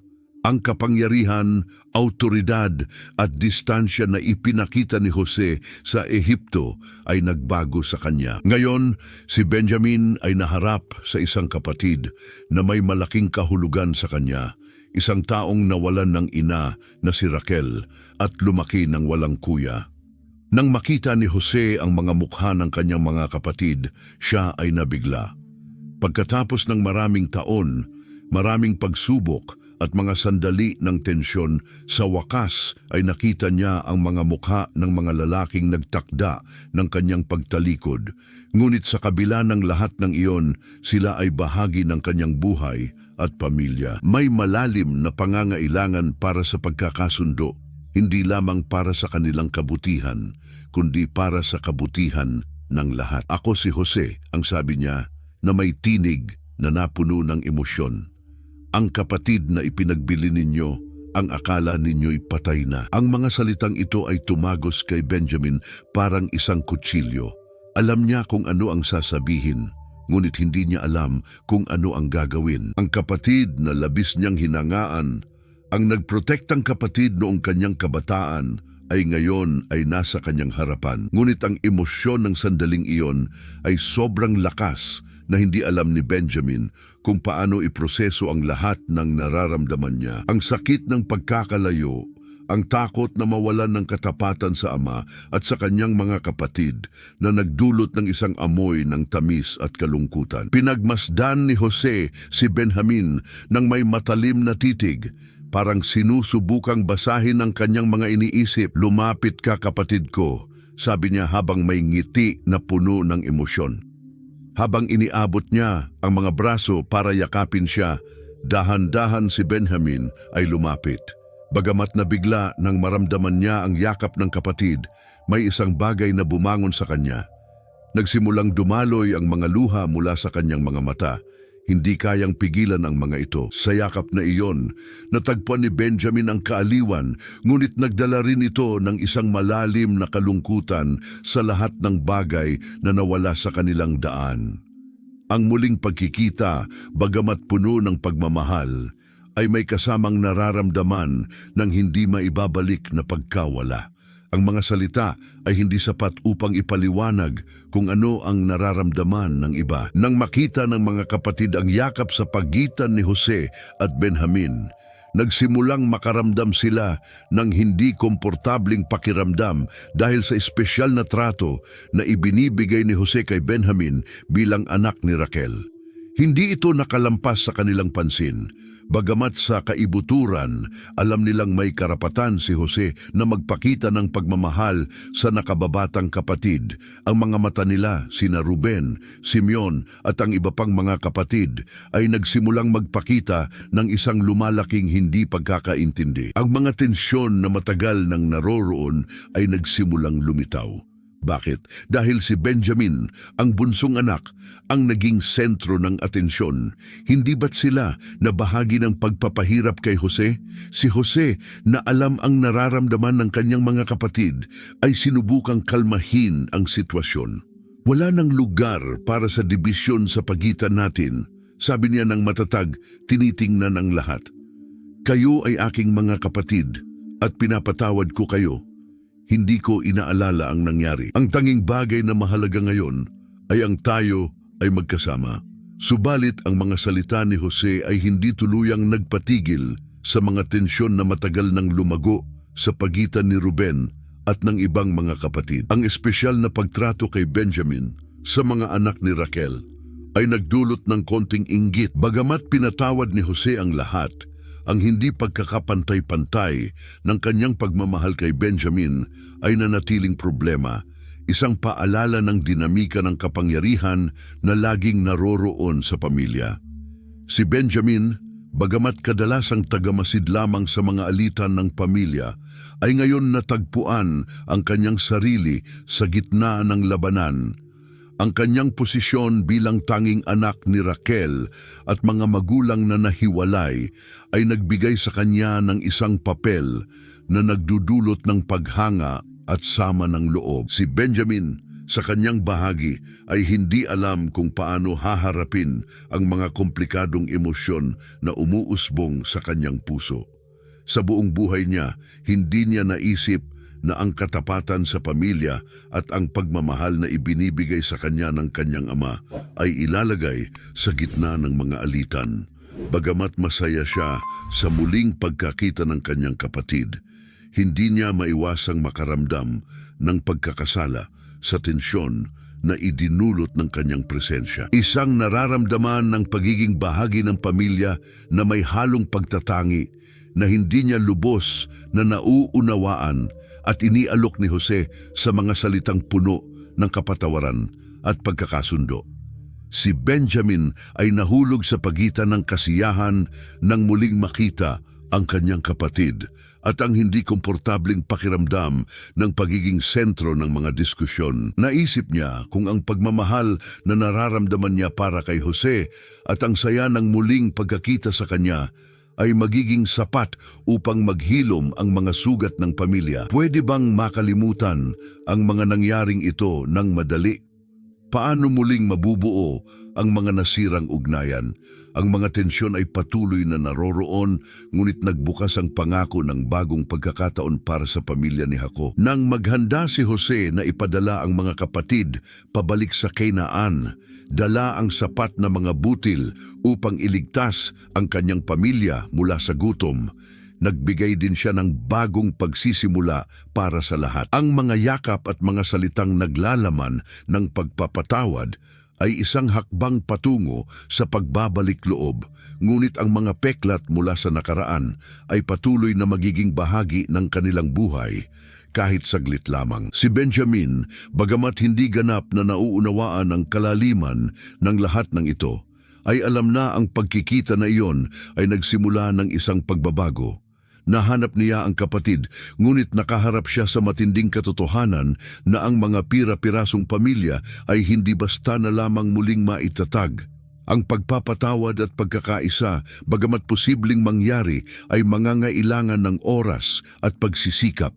Ang buhay ni Jacob, ang patriarka ng Israel, ay malapit nang magtapos. Ang pagtatapos ng mga taon ng pagdurusa, mga kasamahan sa saya at mga laban. Ang panloob na kalungkutan na ito ay ngayon nakikita sa kanyang pagod na mukha. Ang kanyang mga anak, ngayon ay mga adult na, ay nakapaligid sa kanya, nakaramdam ng bigat ng sandali na malapit ng maganap. Alam nila na hindi lang ang kanyang pamana ang iiwan ni Jacob para sa pamilya, kundi sa pamamagitan ng kanyang mga salita, ipapakita rin niya ang hinaharap ng 12 tribo ng Israel. Si Benjamin, ang bunsong anak ni Raquel, ay kasama ang kanyang mga kapatid. Binabaybay ang ama na may halo ng pagpaparangal at emosyon na nagpipigil. Siya ay nasaksihan ang mga pinakamahirap na sandali ng buhay ni Jacob. mula sa malupit na pagkawala ng kanyang ina hanggang sa mga tao ng salungatan sa kanyang mga kapatid. Ngunit ngayon, nakikita ang kanyang ama na malapit ng mamatay. Nadama niya ang isang halo ng kalungkutan at pasasalamat. Siya ay isang anak na lumaki sa ilalim ng anino ng pagkawala. Ngunit nakikita din kung paanong sa paglipas ng panahon, ang kanyang pamilya ay muling nahanap ang pagkakaisa. Nararamdaman ni Jaco na nakakaramdam ng nalalapit na pagtatapos na tingnan ng bawat isa sa kanyang mga anak. Ang mga mata na bumangon sa kanila ay puno ng matinding emosyon. Hindi na lang siya isang ama na nag-alaga sa kanyang mga anak sa loob ng mahabang panahon. Mga taon na ang nakalipas, si Jaco ay isang pinuno na kailangang ipasa ang kanyang huling mga salita at pagpapala. At ang pagpapala na iyon ay magiging isang mahalagang sandali upang matiyak na ang kanyang pamilya ay magpapatuloy na malakas, tapat at nagkakaisa pagkatapos niyang mamatay. Nang dumating ang kanyang pagkakataon, tinitigan ni Jaco si Benjamin ng mga mata na puno ng karunungan na tanging siya lamang ang mayroong. Ang mga tao ng buhay at karanasan ay nagbigay sa kanilang relasyon ng isang makulay na katangian. Dahil sa sakit at distansya, ang pagkakasundo ay unti-unting nabuo sa paglipas ng panahon. Si Benjamin, bilang bunsong anak ni Jaco, ay hindi nagkaroon ng malalim na ugnayan sa ama na katulad ng ugnayan ni Jose. Gayunpaman, ang kanyang matibay na katapatan at pagmamahal para sa pamilya ay nagbigay sa kanya ng pagkilala at respeto mula kay Jaco. Tiningnan siya ng ama ng may malalim na pagmamahal na batid na ang hinaharap ng tribo ni Benjamin ay nakasalalay sa kanyang mga balikat. Benjamin, anak ko, nagsimula si Jaco na may tinig na nanginginig. Ikaw ang anak na ipinanganak sa sakit, ang anak ng aking minamahal na Raquel. Kahit sa lahat ng pagsubok, pinangalagaan siya ng Diyos upang magsagawa ng isang dakilang layunin. Bagamat kakaunti tayo sa bilang, maging malakas ka sa kapangyarihan. Ang mga salita ni Jaco ay tumunog tulad ng isang huling propesiya, puno ng karunungan na tanging isang patriarka lamang ang makapagsasabi. Si Benjamin, bagamat bata pa, ay nakaramdam ng bigat ng mga salitang iyon. Hindi lamang tungkol sa pagiging isa pang anak, kundi sa isang mahalagang papel na kanyang gagampanan sa kasaysayan ng Israel. Sa pagpapala ng ama, ang tribo ni Benjamin ay magiging isang haligi kung saan itatayo ang isa sa mga pinakamakapangyarihang tribo ng Israel. Ang tribo na ito, bagamat kakaunti sa bilang, ay magkakaroon ng isang matibay na epekto. Ang iyong mga inapo ay magiging matapang, nagpatuloy si Jaco. At sa iyo, magbabangon ang mga magigiting na mandirigma na, sa tapang at karangalan, ay magtatagumpay sa mga panahon ng digmaan. Magiging isang maliit na tribo, ngunit makapangyarihan. Ang sinumang hahamon sa kanila ay mabibigo. Ikaw, anak ko, ay isang batang leon na may di mabilang na espiritu na hindi matatalo. Ang mga salitang ito ni Jaco tungkol kay Benjamin ay hindi lamang tumutukoy sa kanyang hinaharap bilang pinuno, kundi pati na rin sa kapalarang nakalaan para sa kanya. Kilala siya sa kanyang tapang at determinasyon. Bagamat ang hinaharap ni Benjamin ay nagsimula sa mga pagdududa, ang mga salitang binitiwan ng kanyang ama ay nagbigay sa kanya ng lakas at liwanag na tumagos ng malalim sa kanyang kaluluwa. Naramdaman niya sa kaibuturan ng kanyang pagkatao na sa wakas ay natagpuan na niya ang kanyang lugar sa pamilya at sa kasaysayan ng Israel. Si Jaco, na pagod na, ay nagpatuloy sa kanyang pagpapala. Hindi lamang para kay Benjamin, kundi pati na rin sa kanyang iba pang mga anak. Ang bawat isa ay tumanggap ng pagpapala na naglalarawan ng kanilang pagkatao, kapalaran at layunin sa plano ng Diyos. Gayunpaman, ang pagpapala para kay Benjamin ay may espesyal na kahulugan dahil ang hinaharap ng pinakamaliit na tribo ng Israel ay nakasalalay dito, pati na rin ang pinakamalakas sa mga anak ni Jaco. Nang marinig ni Benjamin ang mga salitang iyon, hindi niya napigilang magdamdam sa kalakhan ng sinabi ng kanyang ama. Nasaksihan niya ang maraming pagsubok sa kanyang buhay mula sa pagtataksil ng kanyang mga kapatid hanggang sa pagkawala ng kanyang ina. Ngunit ngayon, nang matanggap ang pagpapala, naramdaman niyang may isang malalim na bagay na nagising sa kanyang kalooban. Ang kanyang kapalaran ay tila naging mas maliwanag, mas tiyak. Benjamin hindi lamang isang anak na kumakatawan sa nawalang pagmamahal ng kanyang ina, kundi ngayon ay isang pinuno na magiging tanda sa mga salinlahi bilang isang mahalagang tao sa kasaysayan ng Israel. Nang matapos si Jacob sa kanyang pagpapala, huminga siya ng maluwag. Dahan-dahan niyang isinara ang kanyang mga mata, parang alam niyang natapos na ang kanyang misyon. Alam niyang bagamat malapit nang magtapos ang kanyang buhay, ang pamana ng kanyang pamilya ay magpapatuloy na buhay, lalo na sa pamamagitan ni Benjamin, na ang tribo ay tiyak na magiging isang lakas na kikilalanin. Palalakihin ko ang aking mga anak na may kapangyarihan at determinasyon, at sila'y magtatagumpay, wika ni Jacob, na may huling sulyap ng karunungan. Naway ang kapayapaan ng Diyos ay sumainyo. At sa mga salitang ito, tinapos ni Jacob ang kanyang pagpapala. Ang hinaharap ng Israel ay nakasiguro. Ang kanyang mga mata ay dahan-dahang nagsara. Iniwan ang mga anak ng isang malalim na pakiramdam ng pasasalamat. Ngunit pati na rin ng mabigat na pasanin. Ang pamilya ni Jacob, bagamat tinandaan ng pagtataksil, sakit at pagsubok, ay naipon at pinalakas sa pamamagitan ng pagpapala ng kanilang patriarka. Si Benjamin, bilang pag-asa ng kanyang ina na si Raquel, ay magpapatuloy sa pamana ng kanyang ama, at sa hinaharap ng tribo ni Benjamin, ang pinakamaliit ngunit pinakamalakas sa Israel.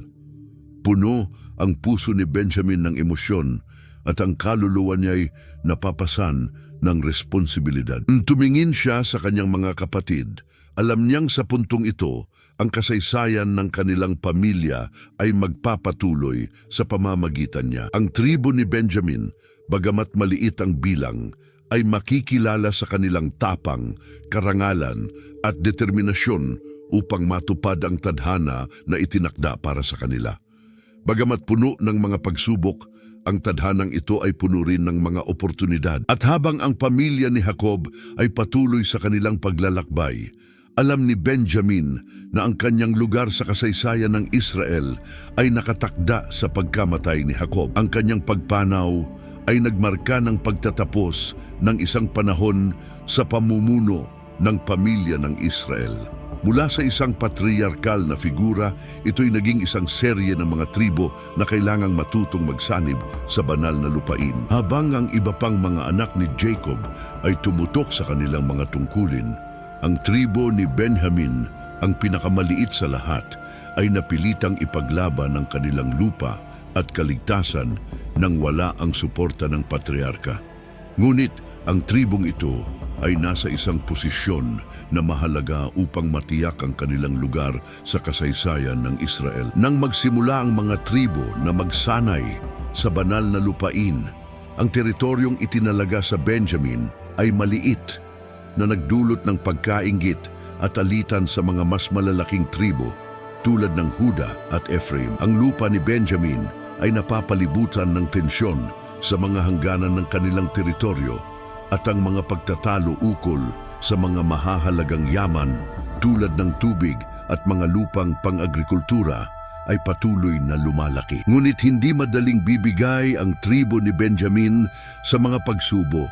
Si Benjamin ay hindi lamang isang anak na kumakatawan sa nawalang pagmamahal ng kanyang ina, ngunit ngayon ay isang leader na maaalala ng mga henerasyon bilang isang mahalagang figura sa kasaysayan ng Israel. Si Jacob, sa pagtatapos ng kanyang pagpapala, ay nagbuntong hininga ng magaan. Dahan-dahan niyang ipinikit ang kanyang mga mata na parang alam niyang natapos na niya ang kanyang misyon. Alam niyang bagaman papalapit na ang pagtatapos ng kanyang buhay, ang pamana ng kanyang pamilya ay magpapatuloy, lalo na sa pamamagitan ni Benjamin, na ang tribo ay alam niyang magiging isang lakas na dapat kilalanin.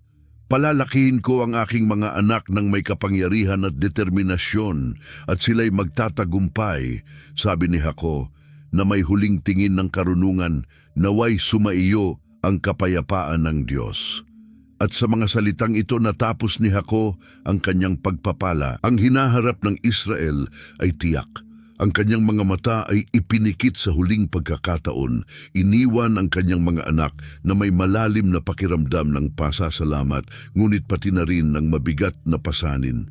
Ang pamilya ni Jaco, bagamat tinandaan ng pagtataksil, sakit at mga pagsubok, ay muling nabuo at pinalakas sa pamamagitan ng pagpapala ng kanilang patriarka. Si Benjamin, bilang pag-asa ng kanyang ina na si Raquel, ay magpapatuloy ng pamana ng kanyang ama at nang hinaharap ng tribo ni Benjamin, ang pinakamaliit ngunit pinakamatibay sa Israel. Ang puso ni Benjamin ay puno ng emosyon at ang kanyang kaluluwa ay nabigatan ng responsibilidad. Tinitingnan niya ang kanyang mga kapatid. Alam niyang mula sa puntong iyon, ang kasaysayan ng kanyang pamilya ay magpapatuloy sa pamamagitan niya. Ang tribo ni Benjamin, bagamat maliit ang bilang, ay magiging kilala sa kanilang tapang, karangalan at determinasyon sa pagtupad ng kanilang itinakdang kapalaran. Bagamat puno ng hamon, ang kapalarang iyon ay puno rin ng mga oportunidad. At habang nagpapatuloy ang paglalakbay ng pamilya ni Jaco, alam ni Benjamin na ang kanyang lugar sa kasaysayan ng Israel ay natatakan ng kamatayan ni Jaco. Ang kanyang pagpanaw ay nagmarka ng pagtatapos ng isang panahon sa pamumuno ng pamilyang Israelita. Pumasa mula sa isang figura patriarkal patungo sa isang serye ng mga tribo na kailangang matutong magtagumpay sa lupang pangako. Habang ang ibang mga anak ni Jaco ay tinatanggap ang kani-kanilang papel, ang tribo ni Benjamin, ang pinakamaliit sa lahat, ay napilitang maglaban para sa kanilang lupa at kaligtasan nang walang suporta mula sa patriarka. Gayunpaman, ang parehong tribo ay nasa isang mahalagang posisyon upang tiyakin ang kanilang lugar sa kasaysayan ng Israel. Nang magsimula ang mga tribo na magtatag ng kanilang mga sarili sa lupang pangako, ang teritoryo na inilaan para kay Benjamin ay maliit, na nagdulot ng sama ng loob at mga alitan sa mga mas malalaking tribo, tulad ng Huda at Ephraim.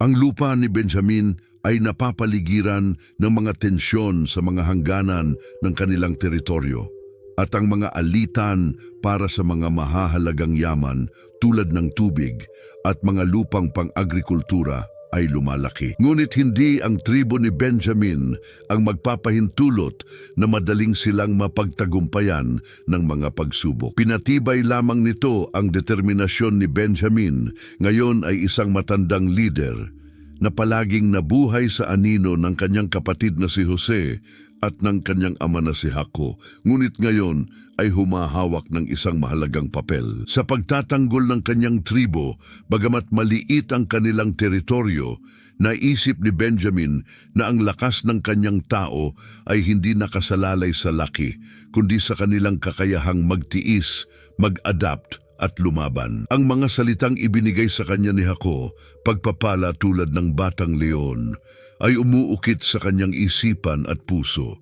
Alam ni Benjamin na bagamat maliit ang tribo, kaya nilang harapin ang anumang hamon ng may tapang at pananampalataya. Habang ang tribo ni Benjamin ay nagsisimulang magtayo, tumataas ang tensyon sa mga katabing tribo, lalo na sa tribo ng Huda. Ang mga alitang pangteritoryo sa tribo ng Ephraim ay tumindi, at si Benjamin bilang leader ay napilitang makialam ng may taktika at kasanayan sa pakikipagnegosasyon. Ginamit niya ang mga kasanayang natutunan niya sa mga nakaraang taon. Bumuo ng alyansa sa ilang mga katabing tribo upang tiyakin ang kaligtasan ng kanyang mga tao. Bagamat ang mga pisikal na laban ay hindi maiiwasan, naisip niyang ang diplomasya ang magiging pinakamagandang armas. Ang pagpapanatili ng kapayapaan sa kanyang teritoryo ay isa sa pinakamalalaking hamon na hinarap niya. Kinailangan ni Benjamin na harapin ang panloob na pagtutol sa loob ng kanyang sariling tribo. Bagamat maliit, hindi ligtas ang tribo ni Benjamin sa mga alitan. Ang ilang mga faksyon sa loob ng tribo ay nagsimulang magtanong sa kanyang pamumuno na iniisip na bilang anak ni Raquel, hindi siya isang leader na kasing lehitimo tulad ng iba. Ang mga tribo na nagmula sa mga mas matatandang henerasyon ay may mga alinlangan sa kanyang kakayahan na magpatuloy sa pamumuno at ito ay naging mga bulong-bulungan. Naobserbahan ni Benjamin na hindi lamang siya kailangang depensahan laban sa mga atake mula sa labas, kundi pati na rin ay kailangang patibayin ang kanyang pamumuno sa loob ng kanyang tribo. Upang harapin ito, pinili ni Benjamin ang isang pragmatikong diskarte. Hindi lamang niya ipinagtanggol ang kanilang mga lupain, kundi nagsikap din siyang pag-isahin ang kanyang tribo, nanawagan sa diwa ng pagkakaisa at identidad na nag-uugnay sa kanila bilang isang pamilya. Naalala niya ang mga salitang iniwang ng kanyang ama Jacob tungkol sa lakas at karakter ng tribo, at nagsimula siyang mag-organisa ng kanyang mga tao upang makipaglaban sa anumang banta. Pinatibay ni Benjamin ang pagsasanay sa militar at pinangunahan ang pagtatayo ng mga fortifikasyon sa mga pangunahing lungsod ng tribo. Ang kanyang kakayahan na hikayatin ng mga tao, kahit na ang mga pagkakataon ay laban sa kanila, ay nagdulot sa kanya ng respeto mula sa kanyang mga tao. Ang pundasyon ng tribo ni Benjamin ay hindi lamang tinukoy ng mga hamong panlabas, kundi pati na rin ng paglago ng panloob. Mula sa pagiging maliit at mahina, nagsimula ng magtamo ng respeto ang tribo dahil sa kanilang tapang, habang si Benjamin ay patuloy na nagpapatatag ng kanyang pamumuno. Nakita niyang lumalaki ang kanyang tribo sa bilang at lakas. Ang mga mandirigma ni Benjamin, bagamat kakaunti, ay kilala sa kanilang husay sa labanan at hindi matitinag na tapang. Ang tribo ni Benjamin ay naging isa sa mga pinaka-nakatakot at respetadong tribo sa lupang pangako. At ang kanilang kasikatan bilang mga mandirigmang walang pagod ay nagsimulang kumalat sa labas ng kanilang teritoryo. Gayunpaman, hindi lahat ng bagay ay mapayapa. Bagamat napanatili ni Benjamin ang katatagan ng kanyang tribo, patuloy ang mga alitan. Ang tribo ni Benjamin ay nasangkot sa isang labanan laban sa tribo ng Ephraim para sa isang pangunahing yaman na parehong inaangkin ng kanilang mga tao. Ang digmaan, bagamat maikli, ay nag-iwan ng malalim na sugat sa tribo ni Benjamin.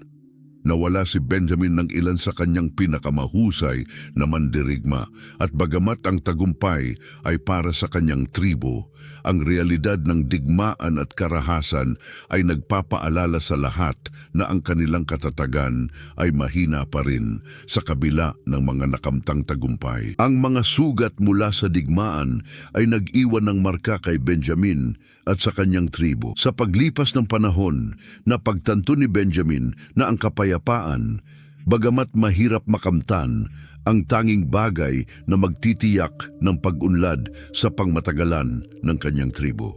Sa panahong iyon, hindi lamang siya nagpunyagi para depensahan ang kanyang teritoryo, kundi nagsikap din siyang magtatag ng mas malalalim na ugnayan sa iba pang mga tribo. Bagamat ang mga panlabas na kadahilanan ay patuloy na naging bahagi ng realidad ng tribo ni Benjamin, naintindihan niyang kailangan ng kanyang mga tao na matutong mabuhay ng may pagkakasunduan sa ibang mga tribo ng Israel kung nais nilang tunay na umunlad. Ang pundasyon ng tribo ni Benjamin ay isang mahirap at puno ng hamon na proseso, ngunit hindi nagbago ang pananaw ni Benjamin bilang leader at tagapagtanggol ng kanyang mga tao.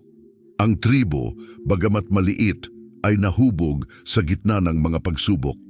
Bilang isang matalinong leader, si Benjamin ay hindi lamang ipinagtanggol ang kanyang mga lupa, kundi nakatulong din siya sa pagtatag ng mga pundasyon para sa hinaharap ng kanyang tribo sa lupang pangako. Ang tribo ni Benjamin ay hindi lamang nakaligtas, kundi nagtagumpay. Salamat sa tapang, pagkakaisa at pananaw ng kanilang mga miyembro. Tinitingnan ni Benjamin ang hinaharap ng may pag-asa, bagamat ang mga laban ay hindi pagganap na natatapos. Ang tribo ni Benjamin ay nakatawid sa malalaking pagsubok na natiling mas malakas at mas matatag kaysa dati. Hindi lamang nito ipinakita ang muling pagsilang ng kanilang bayan, kundi sumisimbolo rin sa lakas ng isang tao na, sa kabila ng mga paghihirap, ay nagtagumpay sa pagtatag ng isang pamana na magtatagal ng mga henerasyon. Orihinal na isa sa mga pinakamaliit na tribo, si Benjamin, sa paglipas ng mga taon, ay pinalakas ang kanyang posisyon sa lupa. Gayunpaman, ang kanilang panahon ng kaluwalhatian ay minarkahan din ng isang trahedya na halos nagdala sa kanila sa pagka-extinction. Ang kwento ng sakunang ito ay nagsimula sa isang matinding kasalanan na ginawa sa loob ng tribo, na nagresulta sa isang duguang labanan laban sa iba pang mga tribo ng Israel. Lahat ng ito ay nagsimula sa insidente sa Gibeon, kung saan ang isang grupo ng mga lalaki mula sa tribo ni Benjamin ay gumawa ng isang kahindik-hindik na aksyon na nagpasimula ng sunod-sunod na mga kaganapan na halos nagpatapos sa tribo. Ang mga kalalakihan ng Benjamin sa isang akto ng brutalidad ay ginahasa ang asawa ng isang Levita. Nang ang kanyang asawa, puno ng galit, ay humingi ng katarungan, tumanggi ang mga Benjaminitas na ipasa ang mga may sala at pinrotektahan sila ng walang awa. Ang akalang ito ay isang insidenteng isolated ay agad kumalat sa buong Israel. Ang mga tribo ay labis na nagalit sa kasalanan ng mga kalalakihan ng Benjamin, isang kasalanan na nagsanhi ng isang malawakang reaksyon. Ang Levita na may luha ay ikinukwento ang paghihirap ng kanyang asawa at nanawagan sa mga tribo na maghiganti. Mabilis na sumik ang isang digmaang fratricidal sa pagitan ng Benjamin at ng iba pang mga tribo ng Israel. Ang digmaan ay naging matindi. Nagkaisa ang mga tribo ng galit at inatake ang Benjamin upang maghiganti sa kasalanang nagdungis sa kanilang dangal. Sa kabila ng tapang ng mga mandirigma ng Benjamin, ang kalamangan sa bilang ng iba pang mga tribo ay nagdala sa kanila sa isang matinding pagkatalo. Libu-libong kalalakihan mula sa Benjamin ang bumagsak, habang ang mga kababaihan at mga bata ay dinala bilang mga bihag. Sa huli, tanging ang isang maliit na natirang bahagi ng tribo ang nakaligtas. Kasama ng karamihan ng mga kalalakihan na namatay at ang kanilang teritoryo na nasira, ang trahedya ay naging malalim na pananakit na. Kahit na ang mga tribo ng Israel ay nagbigay ng katarungan, nagsimula nilang maramdaman ang matinding pagsisisi sa halos pagkawasak ng isa sa mga tribo ng Israel. Ang paglilitis laban sa Benjamin ay nasa huling bahagi, ngunit ang bigat ng pagkawala at pagkakasala ay nanatili sa lahat.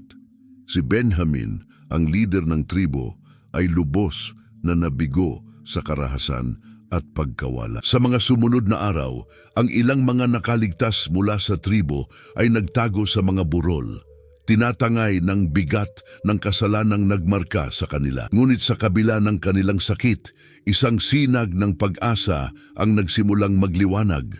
Napagtanto ng mga lider ng Israel na hindi nila maaaring payagan ang pagkawala ng isa sa mga tribo. Ang kapayapaan sa pagitan ng mga tribo ay hindi matutukoy kung ang isa sa mga ito ay ganap na mawawala. Kaya't isang mabagal at masakit na muling pagsasaayos ang nagsimula, pinapalakas ng malasakit at pagsisisi.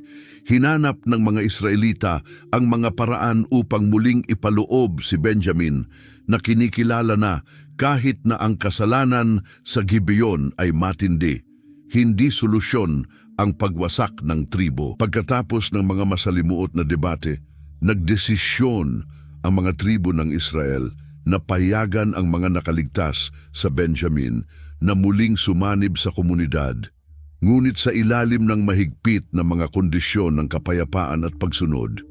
Sa pamamagitan ng mga sakripisyo at tapat na pagsusumikap, nagsimula ang pagkakasunduan, ngunit ang muling pagbabalik ay hindi naging madali. Ang alaala ng trahedya sa Gibeon ay nanatili sa mga ibang tribo, at si Benjamin ay kailangang magsikap upang muling itayo ang nawalang tiwala. Ang kanyang tribo na halos nawasak na ay naharap sa stigma ng kasalanang ginawa, pati na rin ang pangkalahatang hindi pagtangkilik mula sa ibang mga tribo ng Israel. Ang mga kaunting nakaligtas mula sa Benjamin, ang mga naiwan, ay kailangang matutong muling mamuhay sa gitna ng ibang mga tribo. Bit-bit ang mabigat na pasanin ng nakaraan, ngunit may pag-asa sa isang naibalik na hinaharap.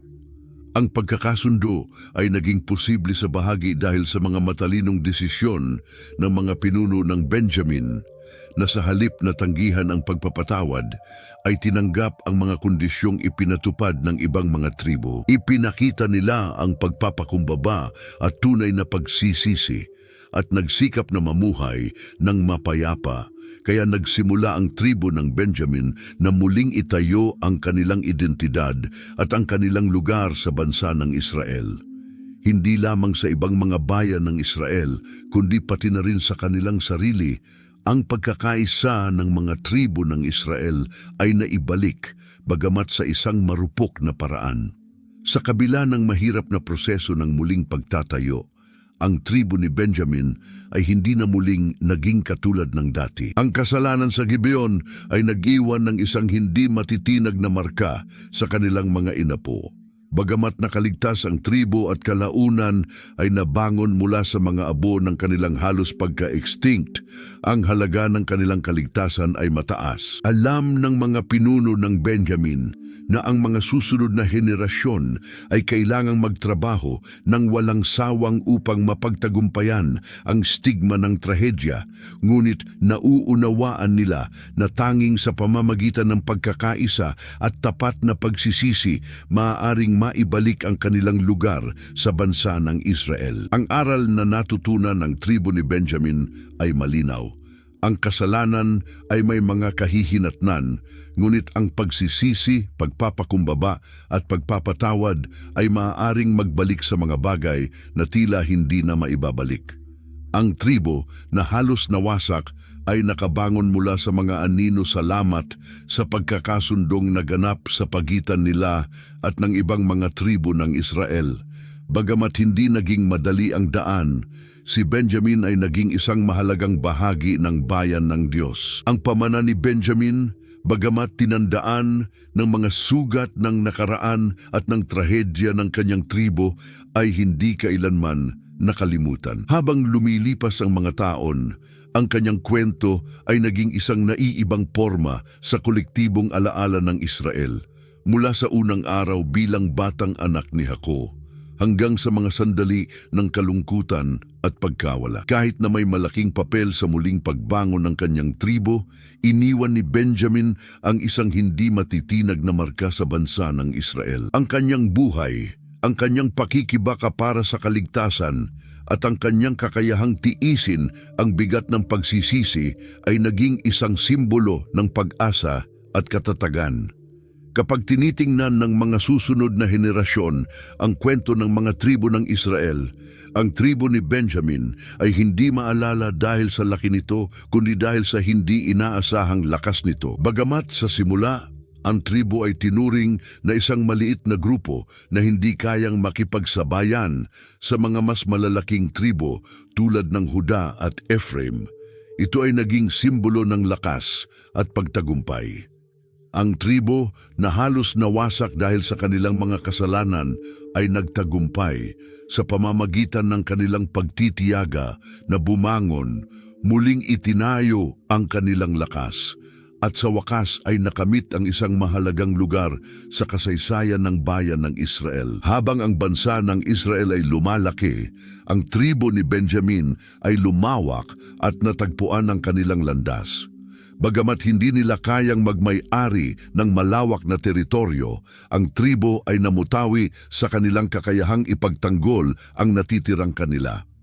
Ang mga mandirigma ni Benjamin ay kilala hindi lamang dahil sa kanilang kasanayan sa laban, kundi pati na rin sa kanilang dedikasyon sa mga batas ng Diyos at kanilang katapatan sa bansa ng Israel. Isa sa mga pinakamahalagang kontribusyon ni Benjamin sa kasaysayan ay ang pagbuo ng isang elite na mandirigma na ang mga inapo ay gumanap ng isang mahalagang papel sa pagtatanggol ng mga hangganan ng Israel. Ngunit, higit pa sa mga tagumpay sa militar at teritoryo, ang tunay na pamana ni Benjamin ay nakatago sa kanyang kakayahang magsimbolo ng pagbabalik ng tribo matapos ang halos pagkalipol nito. Ang tribo ay hindi lamang muling sumik mula sa mga abo, kundi naging patunay na ang bansa ng Israel, sa kabila ng mga pagkakamali at pagtataksil, ay maaari pa ring magbalik loob. Ang trahedya sa Gibeon, bagamat nakakalungkot, ay sinundan ng isang kilos ng pagpapatawad na sa paglipas ng panahon ay nagbigay inspirasyon sa mga susunod na henerasyon na maghanap ng pagpapatawad at pagkakasundo kapag hinarap nila ang kanilang sariling mga pagsubok. Si Benjamin ay naging isang simbolo ng pag-asa para sa marami.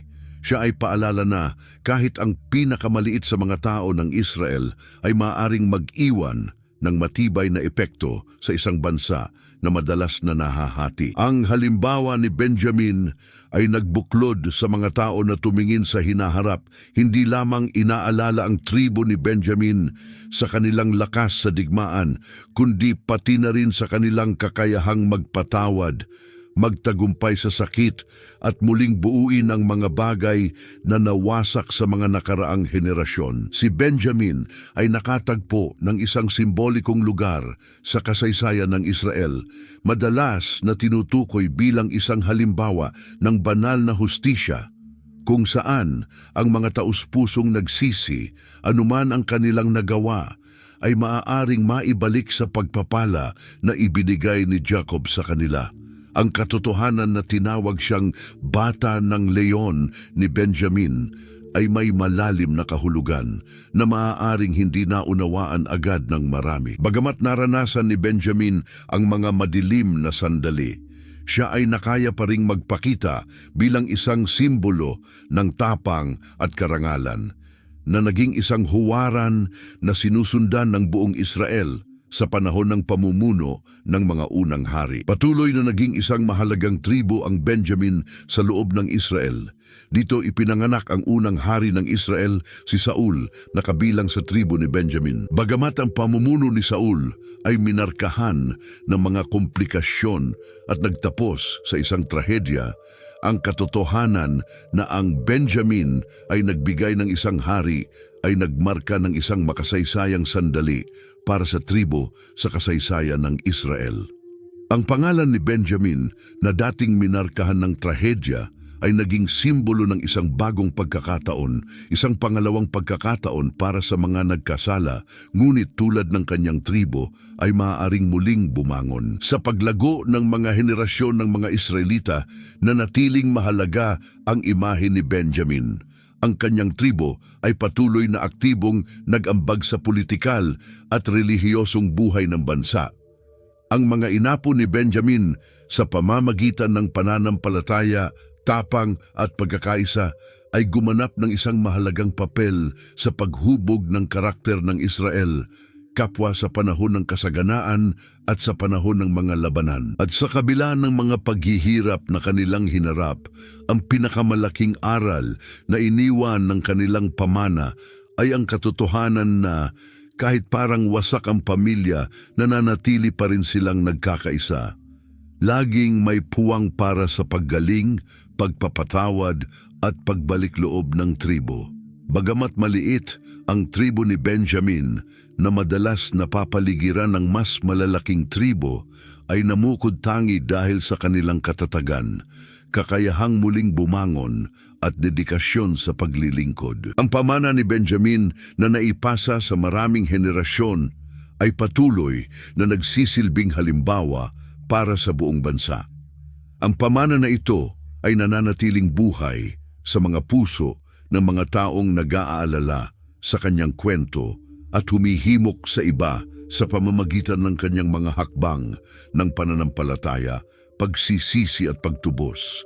Sa maraming paraan, si Benjamin ang naging huling ugnay na nagbuklod sa buong bayan ng Israel na sumisimbolo sa kahalagahan ng bawat bahagi ng komunidad gaano man kaliit. Ang kwento ng kanyang buhay at ng kanyang tribo ay hindi lamang isang salaysay ng pagdurusa at halos pagkalipol, kundi isang kwento ng pag-asa, pagtagumpay at tagumpay. Si Benjamin, ang anak na ipinanganak sa gitna ng trahedya, ay naging isang simbolo ng pagbabalik loob. Ang kanyang pamana ay mananatiling tandaan sa kasaysayan ng Israel na nagpapaalala sa atin na kahit sa pinakamadilim na sandali, laging may puwang para sa pagtubos at pagkakaisa. Kung nagustuhan mo ang istoryang ito at nais mong matuto pa tungkol sa mga kapanapanabik na figura sa Biblia at ang mga aral na kanilang hatid para sa ating panahon ngayon, huwag kalimutang mag-subscribe sa channel. I-share ang video na ito sa iyong mga kaibigan upang mas maraming tao ang makaalam ng kapangyarihan ng pagkakasundo at pag-asa sa kasaysayan ng Israel. Iwan ang iyong komento. Nais naming marinig ang iyong opinyon tungkol sa pamana ni Benjamin at kung paano ka naapektuhan ng kanyang kwento. Hanggang sa susunod na video.